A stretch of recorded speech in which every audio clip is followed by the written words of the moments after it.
Oke, selamat sore dengan Pak siapa? Pak Sarul. Oke, Pak Sarub, saya mau tanya ini Bapak tinggal di Muara Angke ini sudah berapa tahun, Pak? Kalau nggak salah lebih dari 40-an lah, 40 tahun.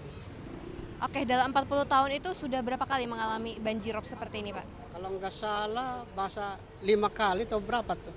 Kalau dulu makan empang-empang masih ada, tapi sekarang udah tertutup semua. Jadi air itu cepat, air laut pasang itu langsung naik, ya itu banjir akibatnya. Gitu.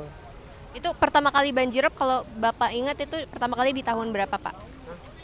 Tahu ya lupa soalnya nggak ngingetin begitu. Oh lah, nggak, jadi itu waktu yang pertama mah sampai segini nih. Dari itu mah kalau udah belum guru-guru sekarang udah mendingan. Nih, paling sekarang nih dalamnya paling 1 meter lah, gitu tingginya air itu. Hah? 1 meter, 1 meter lebih lah. Pak, boleh disampaikan nih Pak harapannya ke pemerintah Jakarta terkait penanganan banjirop ini? Ya seharusnya ya harus ditanganin lah, minta ditanganin semua itu, jangan supaya banjir, air got segala so harus dibetulin gitu Bu. Iya, jadi air supaya lancar jalannya. Jadi kalau ada pembombolan tanggul air itu bisa di itu gitu, bisa dikeluasi gitu. Gitu. Pak, ini kan juga dari pemerintah rencananya ada rencana membangun giant seawall atau tanggul itu. Nah, tanggapan Bapak sebagai masyarakat seperti apa? Ya tanggapan masyarakat ya kepengennya gitu supaya kebanjiran aja gitu. Mendingan kalau nggak kebanjiran mah. Ya, ya, Makasih banyak ya, ya. ya.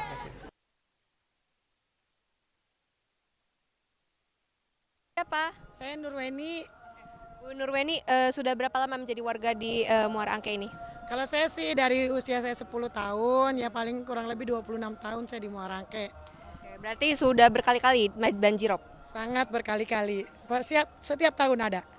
Setiap tahun nih, berarti kan udah sering banget menghadapi banjirop. Biasanya apa sih yang dilakukan di saat banjirop naik? Apa langsung beres-beres atau mengungsi?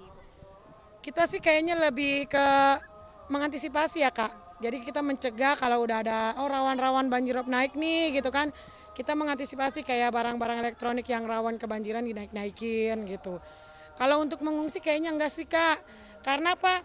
Mata pencahariannya kita di sini. Satu, kedua kita nggak ada tempat untuk mengungsi. Karena kayak dari pemerintah juga tidak menyediakan. Terus kedua kalau mengungsi sampai ngasih makan gitu kan. Jadi ya mau nggak mau bertahan aja lah gitu. Ini aja udah, ya pasti ini aja udah berapa hari suami nggak kerja karena kita kejar-kejaran sama air. Air itu datang itu lebih pagi jam 6, setengah 7 udah naik. Kalau kita nggak buru-buru punya kendaraannya cuma motor, kalau nggak buru-buru ngungsin yang lebih tinggi nggak bisa kerja. Nah ini tahun ini sangat besar sekali, sedada saya ya sekitar 130 lebih lah ya karena kan saya tinggi. Nah, terus kebanyakan kita di sini tuh nelayan sama buru-buru lepas ya. Jadi kalau misalnya nggak kerja ya nggak makan. Kalau udah banjir begini ya nggak makan. Terus udah berapa hari ini, 4 hari ini banjir besar sekali. Dari pemerintah sih baru ada kayak rescue, terus BBDB gitulah nasi-nasi itu. Udah sih yang lainnya belum. Kita kan masih mikir kalau nasi kotak itu paling sehari kebagian satu ya Kak. Sementara kalau punya anaknya banyak itu nggak kebagian, kita tetap harus masak. Nah, kita harus tetap masak, kita harus beli makan sehari juga berapa kali. Belum ada kalau bantuan sembako tuh Kak. Belum. Nah, ini kalau dari warga sendiri harapannya seperti apa mungkin dari pemerintah? Lebih diperhatikan lagi untuk warga yang benar-benar tenggelam ya Pak. Pemerintahan itu harus lebih disorot lagi lah karena juga kita kan warga seperti ini juga dari dampak ke pemerintahan yang belum cepat tanggap mengatasi gimana caranya nggak tenggelam gitu kan. Kita juga nggak tahu solusinya seperti apa, tapi tolong diperhatikan. Kayak lansia-lansia juga di sini banyak sekali Kak yang tenggelam. Mereka kena penyakit, banjir dari bawah, hujan dari atas, sementara seharian nggak bisa masak, makan dari mana nggak ada. Kita ngarepin dari BBDB nasi kotak sehari paling kebagian satu. Tetap harus masak sendiri, belum ada Nah, jadi ibaratnya bertindak lah ya, karena kalau untuk udah ibaratnya ada musim begini tuh harus fokusnya ke pesisir gitu loh. Yang harus difokuskan pesisir. Jadi bukan hanya makanan mateng, mereka juga butuh yang mentah karena dari dari PPDB sendiri nasi kotak paling satu. Udah sih gitu aja Kak, benar-benar harus diperhatikan dulu pesisirnya untuk Bapak Gubernur, Bapak Presiden.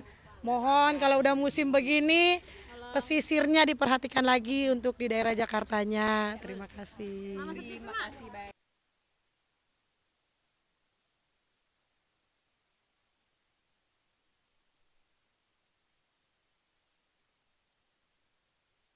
Selamat sore, dengan Ibu siapa? Ibu Kulsum Iya, oke. Ibu Kulsum, Ibu udah berapa lama menjadi warga di Muara Angke ini? sudah dari umuran 15 tahun. Umur 15 tahun. Iya.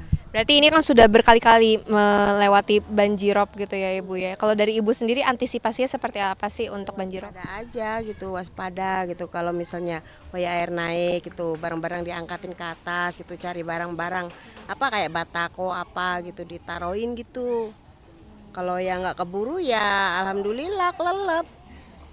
Kayak itu. Oke, Ibu, ini dari pemerintah mungkin sudah ada bantuan atau seperti apa Ibu boleh diceritakan? Ya bantuan sih ya yang seperti kayak makanan ya nasi-nasi itu udah ada, cuman berobat-berobat ya tadi udah ada, cuman ya sembako ya kayaknya belum.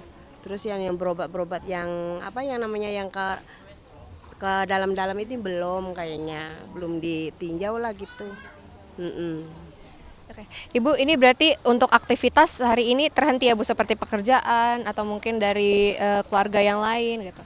Iya terhenti, orang-orang pada nggak bisa kerja ya, nggak bisa apa-apa sih. Anak sekolah juga nggak bisa karena takut pulangnya kebanjiran. Orang pagi juga waktunya berangkat banjir. Iya kayak gitu. Segini, sepaha. Berarti untuk tingginya sepaha orang dewasa tadi ya, sepaha orang dewasa. Lebih kayak segini. Kalau di situ di rumah kakak saya segini. Iya. Biasanya ini surutnya di jam-jam berapa sih Bu? Sekitar jam segini ya? Ya mulai datang misalnya pagi jam 7, ya jam 1-an, jam 2 tuh udah surut gitu. Oke, kalau Ibu tuh, terima kasih banyak ya Ibu atas waktunya.